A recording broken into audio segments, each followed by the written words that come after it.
Olá, sejam bem-vindos ao Entre Mentes, nosso podcast de saúde mental contra o estigma. Eu sou o Luiz Fujita e neste mês de maio, no dia 18, a gente celebra o Dia Nacional da Luta Antimanicomial.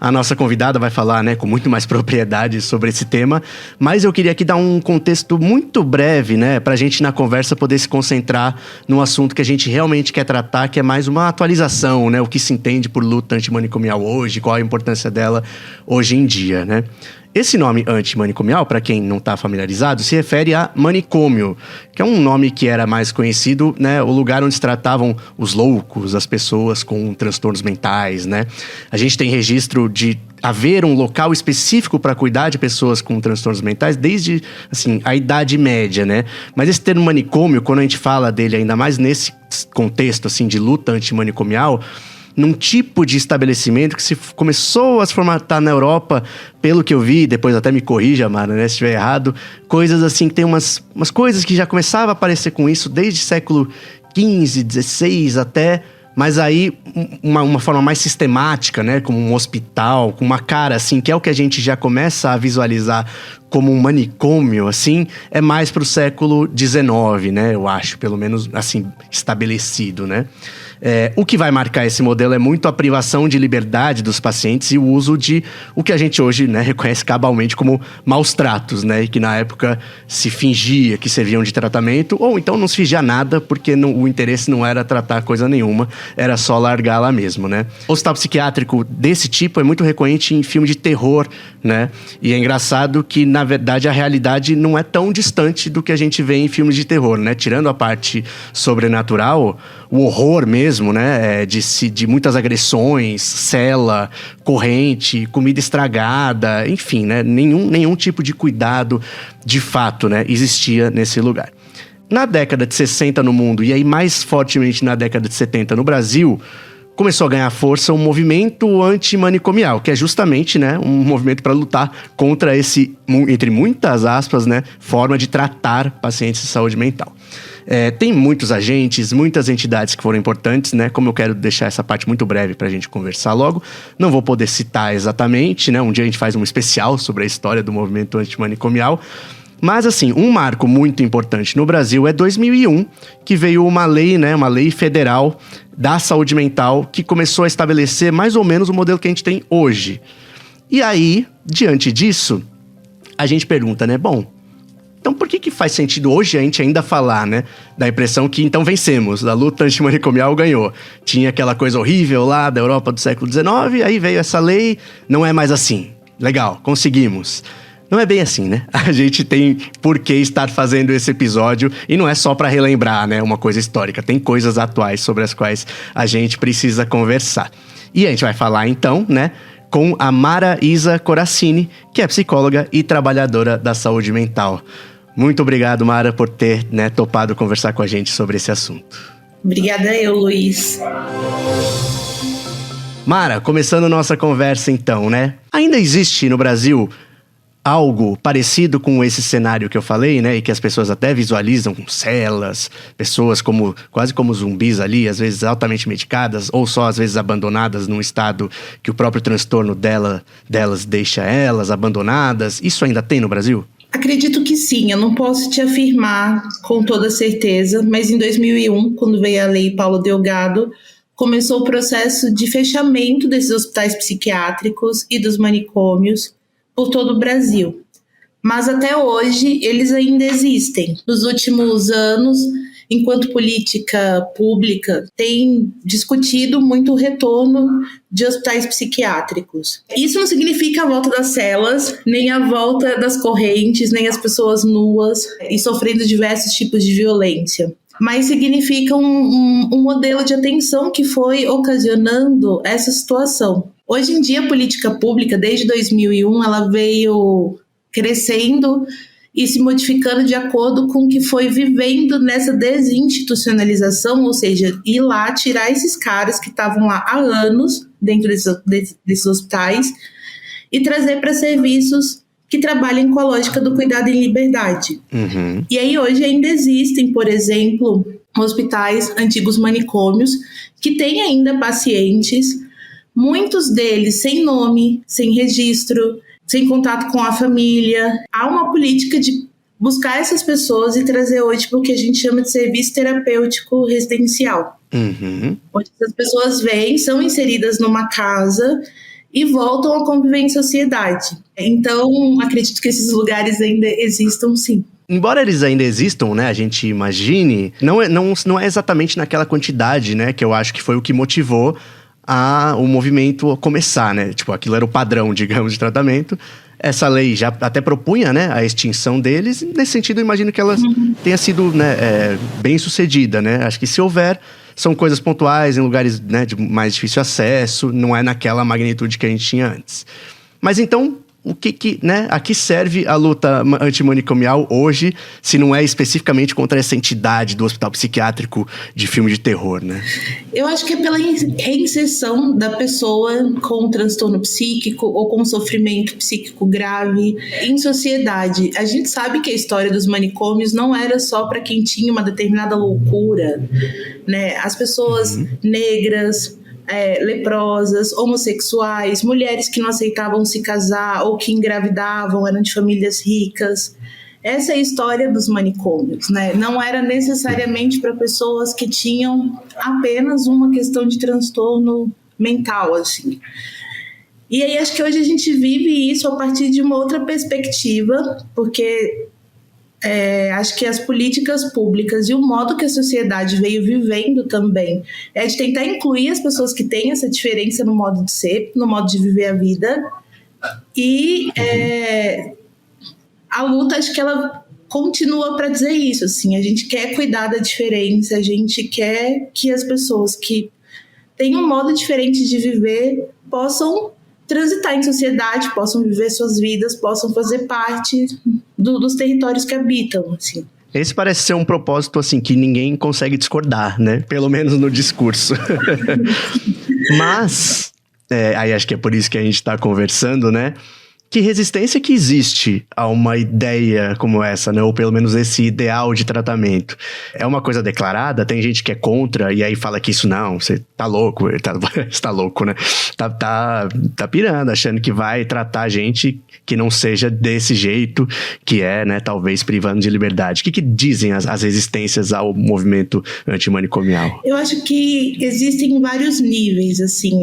Acho que tem alguns movimentos que tá ligado, ouso dizer, aos cartéis hospitalares, para que tenham clínicas e que as pessoas possam se internar com longos períodos de internação distante do lugar onde elas vivem, das suas famílias, né, do seu território ali. E como esse sendo o modelo ideal para cuidar de alguns transtornos psíquicos, excluindo mesmo da sociedade. E, ao mesmo tempo, no cotidiano, a gente observa o quanto é difícil para a sociedade conviver com a loucura. Como é difícil morar perto de um serviço que atende pessoas com transtornos mentais. Como é difícil estudar com uma pessoa que tem um transtorno, casar, trabalhar. Essas pessoas não estão muito poucas inseridas em sociedade, assim. Então, acho que o manicômio ele acaba tendo agora um status mental mesmo, cultural na nossa sociedade. Existe ainda um desconforto mesmo, assim, conviver com essas pessoas de fato. É mais fácil deixar elas num lugar, assim, que a gente não veja e não precise se relacionar. Meio isso. Acho que sim, acho que porque é estranho, acho porque gera medo, acho porque, como você disse, tem essa história do filme de terror, e aí as pessoas sempre pensam numa questão muito violenta, que vai te machucar, que uma pessoa que está ali numa situação de crise possa fazer algum mal ao outro, e acaba tendo um pouco esse preconceito mesmo acerca dessas questões, assim. E aí, qual que é, a partir da reforma psiquiátrica, Mara, qual que é o modelo que se estabeleceu? Você falou um pouquinho, né, da pessoa ir a um lugar, receber algum tipo de tratamento, e isso é uma coisa generalizada, e aí ela é tratada, ela volta para uma casa ou para uma casa da família? Como é que funciona, em linhas gerais, a proposta? Acho que a proposta hoje é ser cuidado pela rede de atenção psicossocial do SUS, que inclui o CAPS, que é o Centro de Atenção Psicossocial, que hoje existe em 3 modalidades, sendo para crianças e adolescentes, o infanto juvenil, adulto, e que faz o cuidado também de pessoas em uso abusivo de álcool e outras drogas. E dentro dessa modalidade tem 3 tipos de CAPs, que o primeiro e o segundo tem a ver mais com população de município e tal, e o CAPs considerado 3 é o que ele tem funcionamento 24 horas, que ele dispõe de camas para um acolhimento, para um tipo de internação, mas muito mais humanizado, talvez, para essas pessoas num período em que ela estiver numa crise muito intensa. Uhum. Esses serviços são territoriais, então a ideia é que eles existam próximo da moradia da pessoa e que ela possa ir lá fazer seu acompanhamento, seja uma vez por semana, seja todo dia, aí vai depender do que a equipe que vai atender essas pessoas vai pensar ali junto com esse usuário do serviço e a sua família. E se num período em que tiver muito intenso, numa gravidade muito grande, nessa situação de um CAPS que funcione 24 horas, ela fica em acolhimento integral, que é esse termo que a gente usa para essa breve internação, que é prevista até 14 dias, né, por lei, para amenizar todos esses sintomas, vamos dizer, que estão aí fervendo. Aí um CAPS 3, Mara, como é que funciona para você realmente ir até o local ou levar alguém, né? A pessoa pode chegar lá e ela ser atendida ou ela tem que chamar uma ambulância? Como é que é isso? Todo serviço CAPS, ele tem porta aberta. Isso significa que você pode chegar e fazer um acolhimento onde a equipe que está lá vai te escutar e vai avaliar. Vou chegar lá e vou ficar internado no CAPS 3? Não sei. Isso vai depender da conversa e da situação que está ali. Mas a ideia é que você saia de lá com um plano de cuidado para esse sofrimento que você tenha. Uhum. Por isso essa ideia de ser porta aberta, porque quando a gente está no sofrimento psíquico intenso, não dá para marcar hora. Você precisa chegar lá e precisa ser atendido. Sim. Essa é um pouco a ideia. Aí, Mara, você até, pelo que você já falou, já até respondeu, acho, um pouquinho. Que eu ia fazer uma pergunta aqui que é meio de advogado do diabo, né? Que é um pouco assim, eu acho que essa ideia de reforma psiquiátrica, de tratamento sem privação de liberdade, ainda mais nos tempos em que a gente vive, começam a ser lidos assim, basicamente é comunista, né? O que significa uma coisa meio ideal, floreada, né?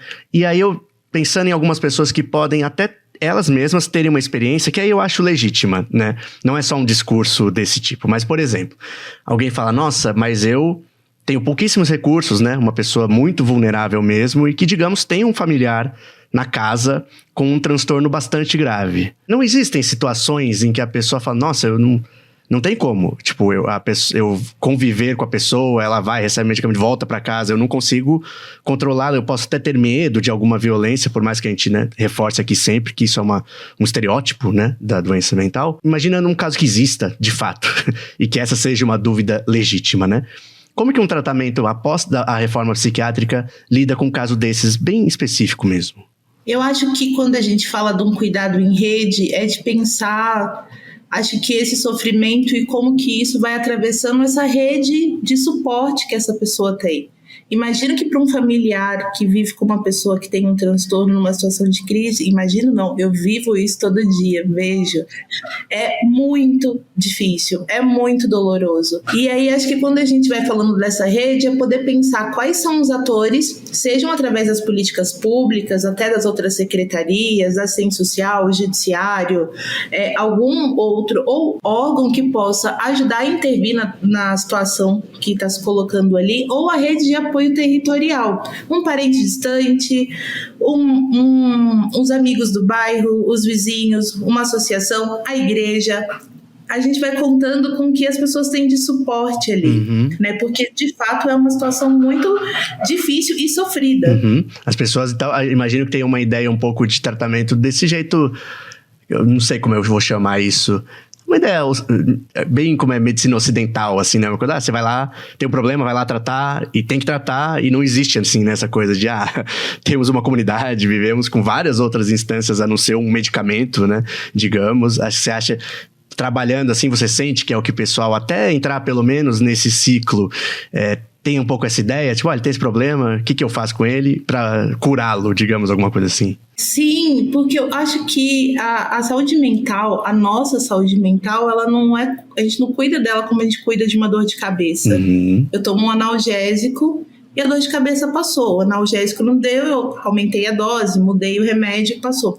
A saúde mental não funciona assim.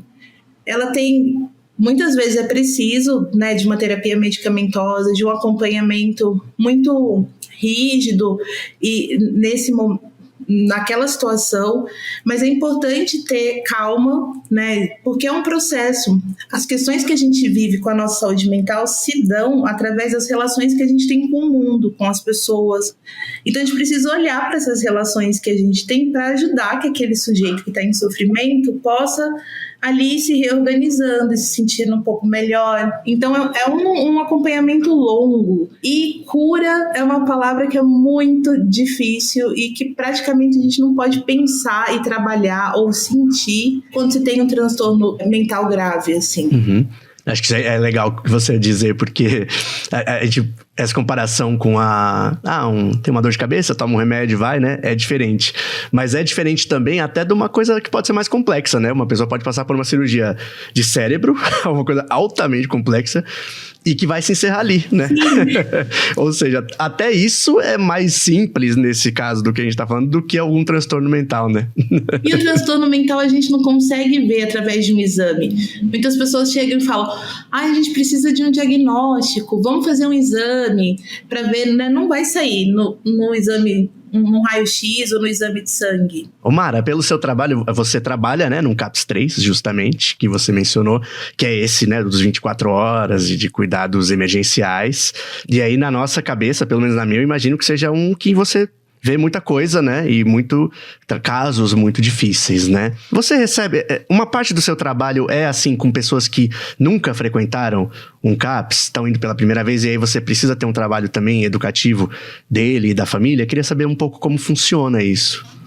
Acho que sim, acho que muitos casos chegam pra gente a partir de uma primeira crise, de uma primeira situação onde essa pessoa se viu ali num sofrimento psíquico muito intenso, ou a família viu, ou os amigos, enfim, um ente querido num sofrimento muito intenso e procura o serviço. Muitas vezes porque já tentou só com atendimento médico, ou só com psicoterapia, ou até uma internação num hospital ou numa clínica particular, e essa situação acabou não conseguindo cessar. Uhum. E aí acho que tem uma angústia muito grande e que tem que ser muito validada dessas pessoas que estão próximas a essa pessoa em sofrimento, porque é de fato muito difícil, assim. Como eu disse, é um processo longo de cuidado, né? Para poder, acho que ir ofertando mesmo condições para que essa pessoa fique bem.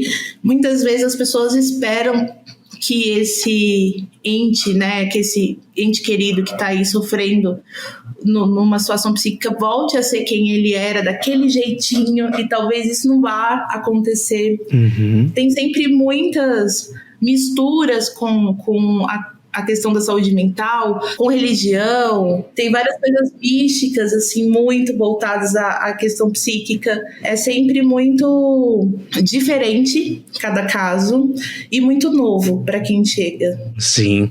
Quando a gente lê, né, sobre luta antimanicomial, Mara, a gente vê muito, assim, o termo depósito, né? Uhum. Se referindo àqueles antigos hospitais como depósitos de seres humanos, né?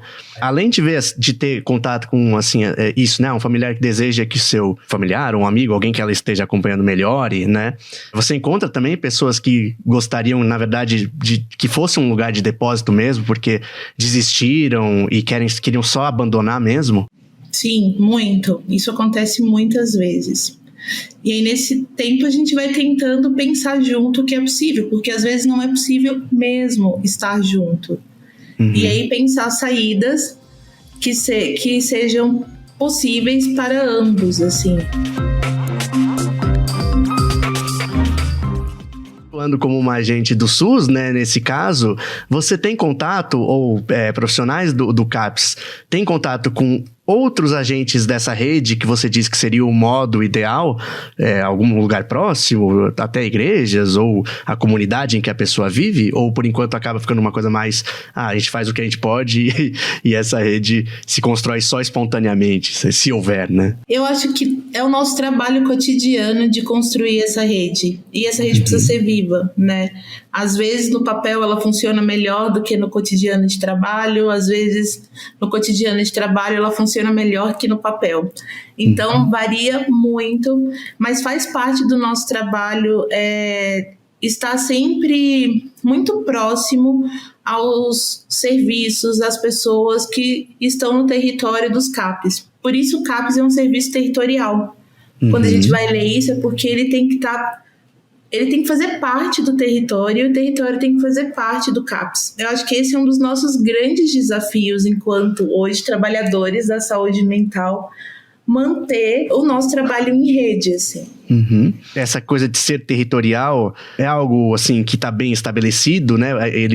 Temos CAPs distribuídos pelo país a contento, né? Se eu procurar, precisar, vai ter um mais com essa proximidade que você diz, né? Que seria o ideal para uma pessoa em surto, digamos, um CAPs 3, né? Tem CAPs 3 assim, onde para as pessoas que precisam. Infelizmente não, Luiz. Olha, a gente está aqui em São Paulo, na maior cidade brasileira, e a gente tem territórios gigantescos de referência para os CAPs, assim, às vezes 3 vezes maior do que é previsto. Nossa. E quando a gente sai daqui e vai para o interior aqui em São Paulo, e vamos pensar, São Paulo é um estado rico, que tem bastante investimento na saúde pública. Não são todos os municípios que possuem CAPs, né, na modalidade 3. E aí, quando a gente vai se espalhando, eu tive a oportunidade de trabalhar também no norte de Minas, e lá não tinha nem CAPs. Então, assim, não é de fácil acesso mesmo. É uma política que tem sido aí inserida, né, e com muita luta. Por isso que a gente também, todo mês de maio, vai às ruas para poder lembrar que essa política pública precisa ser vista. E aí, Demara, como é que a luta antimanicomial atualizada, digamos, se dá, né? Porque essa demanda de ter mais CAPs, por exemplo, é bastante concreta, né? Fácil você entender, fácil saber como você resolveria, né? Agora, essa de uma coisa mais de mudar a cultura, né? A forma como se enxerga a pessoa com transtorno mental e o tratamento que ela deve receber é um pouco mais abstrato, assim, né? Então, como que as pessoas que atuam na luta passam suas demandas, né? Como que isso é feito hoje em dia?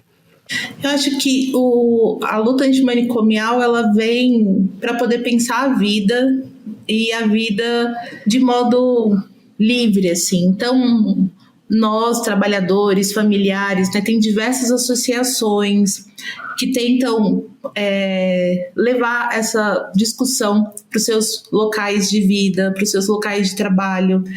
Existem programas de geração de renda para poder inserir essas pessoas no mercado de trabalho e que isso possa virar, de fato, algo acessível socialmente para todos. E, de um certo modo, acho que ainda é muito pouco discutido. Acho que poderia se discutir mais nas escolas, poderia se discutir mais nas universidades. Muitos profissionais, né, da área de saúde não têm uma formação para a saúde mental. Então, acho que são muitos campos a serem percorridos, assim. Você acha que essa pauta entre os trabalhadores de saúde mental é algo conhecido e reconhecido, ou precisaria ser uma comunicação até entre esse público? Eu acho que entre os trabalhadores de saúde mental é reconhecido. Eu acho que a gente precisa estourar essa bolha e poder falar sobre essas situações em todos os lugares, assim, e ocupar mesmo, porque todo mundo vive isso, né? Todo mundo vive essas questões no dia a dia. Sim, e você acha que é uma coisa que está na cabeça dos trabalhadores? Porque às vezes eu penso assim, até acho que é uma linha, né, de um modo de pensar, uma visão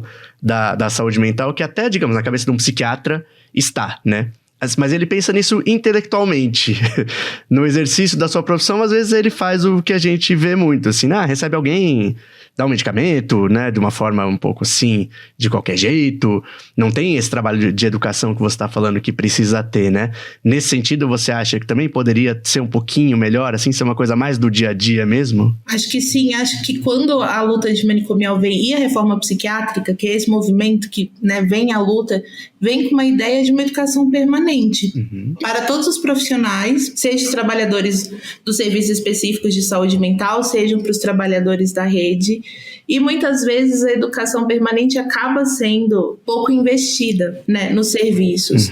E isso é de fato muito importante. Como eu disse que a gente não tem uma formação normalmente voltada para trabalhar com essa política, com esse modo de pensar a saúde mental, no cotidiano de trabalho, isso sim acaba apresentando alguns entraves aí no desenvolvimento. E aí, Mara, você fala, como a gente falou aqui já, né? Você trabalha num CAPS 3, mas ele tem uma especificidade, né? Você tinha falado do infanto-juvenil, adultos e o de dependência, né? E existir já um infanto-juvenil, pra mim já é assim, sabe? Nossa, parece que tô na Suécia, sabe? Tem até uma diferenciação, né, para esse público, que eu acho que é muito pouco conhecido, né? A nossa audiência é de leigos, mas é de pessoas que se interessam por esse universo da saúde mental, né? Eminentemente.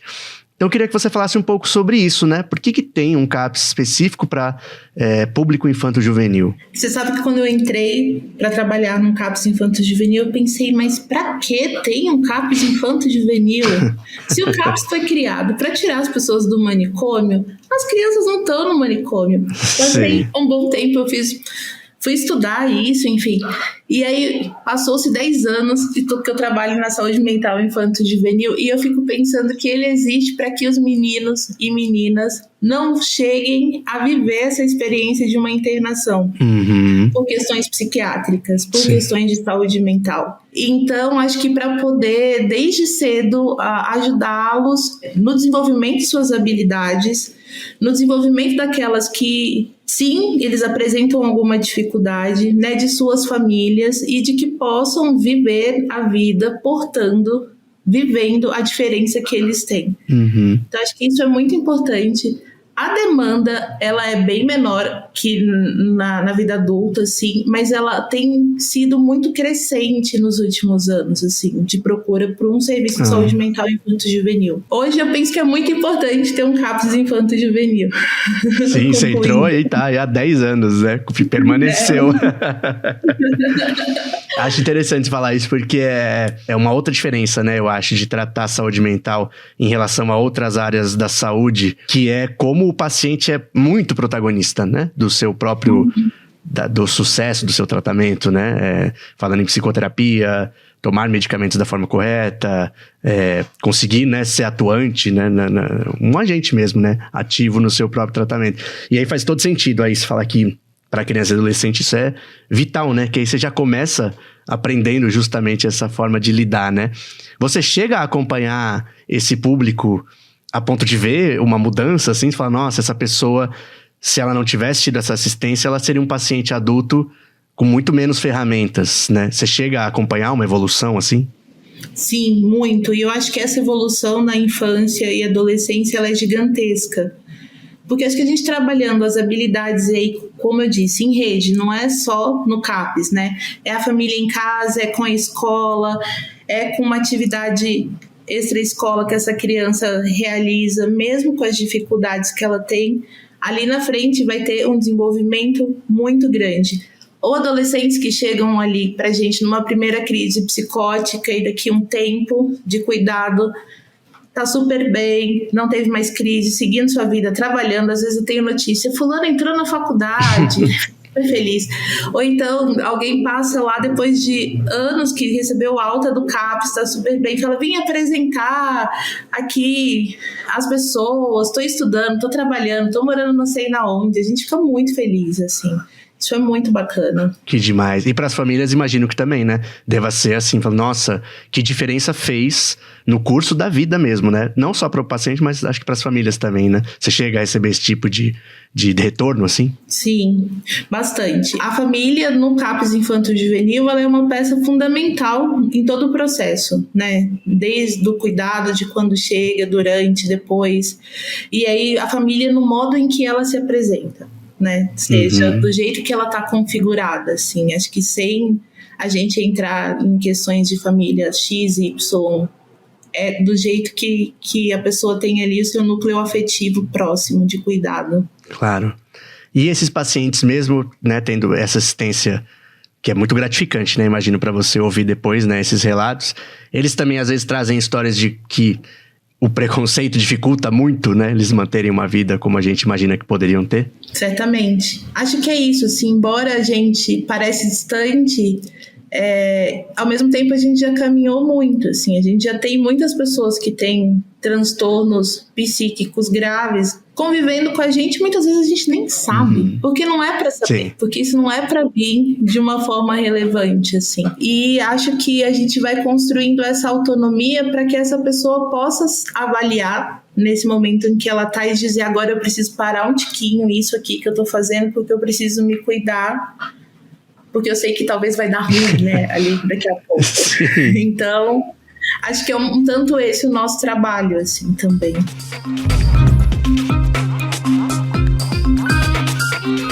Mara, para finalizar a nossa conversa, eu sempre deixo um espaço, né, para a pessoa comentar algum tópico que você acha que talvez a gente não tenha dito e que é importante, ou alguma mensagem que você ache legal ficar, né, principalmente para as pessoas que ainda têm uma visão assim de medo, né, de preconceito, discriminação com o paciente de saúde mental, né? O que você poderia deixar para a gente? Acho que, no geral, procurem conhecer os serviços, procurem conhecer como funciona na sua cidade, no seu bairro.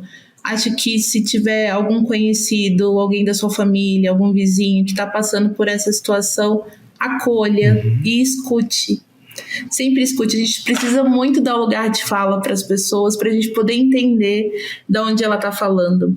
Eu tenho chegado a uma conclusão, nesses anos todos, e aí trabalhando com a infância e adolescência, que a gente precisa ouvir mais as pessoas, porque senão as pessoas adoecem de não poder falar. De poder tentar conhecer, se tiver aí um CAPS no seu território, um SECO, que é um negócio muito legal também, que é um equipamento da rede. Vá conhecer, vá trocar uma ideia, né? Acho que procure, se tiver também precisando. Isso é bem importante. O que é o SECO? O SECO é um serviço que trabalha com geração de renda, cultura, arte-terapia no território. Ele é específico aqui do município de São Paulo, mas nas outras cidades, nos outros estados, tem outro nome. Então, cada lugar foi dando um nome. Sim. Mas ele faz parte da rede e é um lugar onde que vai tentando reinserir de fato na sociedade, através do mercado de trabalho, através de atividades culturais. É bem legal. Boa. Maraísa, muito obrigado pelo seu tempo, né? A gente gravando aqui num pré-feriado.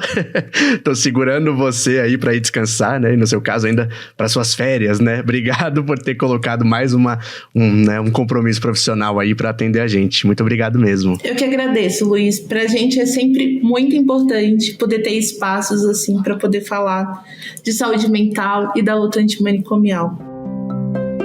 Obrigado, pessoal, por terem ouvido mais esse episódio. Para quem ouviu até aqui, eu quero avisar que logo depois dos agradecimentos, eu vou fazer um anúncio aqui de uma ação que a gente vai fazer no nosso Instagram. Então, se você ainda tá por aí, aguenta um pouquinho mais, né, que eu vou avisar o que é que a gente vai fazer por lá. Primeiro, eu queria agradecer a Andrea Werner, que é a nossa entrevistada do episódio passado, né, sobre pais de filhos autistas. Ela foi muito carinhosa depois da divulgação do episódio, né, elogiou a entrevista, compartilhou, né, nas redes dela. Pra gente é sempre importante alguém que tem um alcance grande como ela, né, falar da gente e falar dessa forma, né, dizendo que gostou, que achou o programa bom, né, um assunto delicado pra gente, é sempre difícil a gente ficar imaginando se a gente fez a coisa certa, de uma forma respeitosa, né, e à altura do que o assunto merece. Obrigadão, Andréia. O Gabriel de Bem mencionou a gente nos stories dele, o Kleber Túlio também, né, divulgou esse episódio sobre pais de filhos autistas também nos stories dele. O Christian Monteiro mandou uma mensagem muito legal, porque ele tinha postado nos stories o nosso episódio sobre estados mistos em transtorno bipolar. Ele falou que ele teve o diagnóstico, né, de bipolaridade há pouco tempo e que ele se sentiu extremamente confortável ouvindo, né? Então, muito obrigado. A nossa maior intenção aqui é informar com esse acolhimento, né? Tirar o estigma, né? Passar as informações corretas, sem também fantasiar, né, falar uma coisa que não é, mas com o acolhimento. É sempre ótimo ouvir que a gente conseguiu. Obrigadão, Christian. E só reforçar aqui que a gente ainda está devendo uma correção que eu mencionei no final de algum episódio sobre o burnout, né? Que a Anne Emanuele falou de uma questão que é até o tema de mestrado dela, né? Então ela falou, tem uma pequena imprecisão, uma correção para fazer. Eu disse que a gente vai colocar, né, na descrição do episódio essa correção, ainda não fizemos, mas não ficou esquecido, tá, Anne? Se você estiver ouvindo aí, não caiu no vazio, né, no esquecimento a sua mensagem.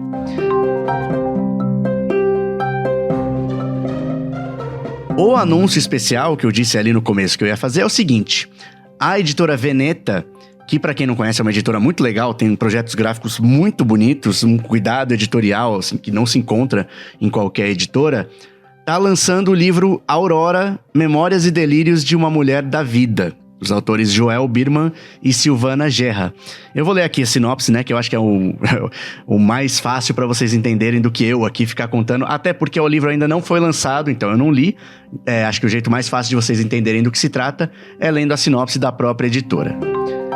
Nascida em 1896 em São José dos Campos, Aurora Cursino dos Santos foi prostituta, tentou ser doméstica, viveu em albergues até ser internada no complexo psiquiátrico do Juqueri em 1944. Lá, ela criou uma obra pictórica de mais de 200 quadros.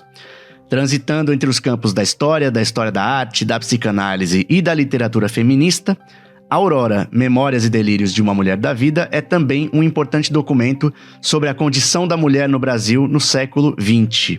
Como observam os autores na apresentação do livro, puta, louca e finalmente artista, ela condensa em sua obra algo que diz respeito a todas as mulheres. Recomendo a vocês, né, não só ouvirem essa sinopse, mas irem lá, né, no site da editora Veneta, que já tem alguns prints, né, algumas imagens, tanto das obras, né, que tem no livro, quanto da parte escrita dos autores. E a ação que a gente vai ter é que a gente vai sortear um exemplar do livro, né? Acho que dava para imaginar que seria isso, entre os seguidores do nosso Instagram. Vai servir como uma celebração do mês da luta antimanicomial, uma comemoração, porque a gente passou de 400 seguidores, né? Esperamos continuar crescendo. E uma divulgação da literatura sobre saúde mental com esse viés que não é estigmatizante, né? E pelo contrário, do reforço das possibilidades, dos talentos da pessoa com transtorno, da necessidade, né, de você tratar as pessoas que não seja da forma que a gente falou aqui, né? Como acontecia muito até o século XX, inclusive. Nesse momento que a gente está lançando o episódio, né, 4 de maio, o livro está em pré-venda, como eu falei, e ele só vai começar a ser enviado, mesmo para quem comprar, a partir do fim de maio. Então a gente aqui vai pensar em como vai fazer essa ação, né, como vai sortear, selecionar quem ganhou o livro, e aí de qualquer forma, mesmo que isso aconteça ali no meio de maio, o envio vai ficar só pro fim do mês, tá? Mas a gente relembra isso quando a gente for fazer o post falando dessa ação. Por fim, eu quero agradecer muito a Letícia, da própria editora Veneta, que recebeu o nosso pedido de parceria, né, para essa ação, respondeu com todo carinho, com muita atenção, propondo coisas, falando até, né, pra gente falar com a Silvana, uma das autoras. Adorei, né, a sugestão, vamos atrás disso também. Mesmo a gente sendo um canal relativamente pequeno, né? Não é aquela resposta automática ou negando porque avaliou que só tem 400 seguidores, então pra eles não vale a pena, né? Agradeço muito essa recepção que você deu pra gente, Letícia. Pra gente é emocionante fazer algo do tipo, né? Significa que o nosso trabalho é respeitado e eu espero muito que seja legal também pra editora. É isso, pessoal. Fiquem ligados aí, então, no nosso Instagram, né? Chamem mais pessoas para seguir. A gente quer crescer muito mais ao longo desse ano, né? É o @EntreMentesPodcast. Até a próxima.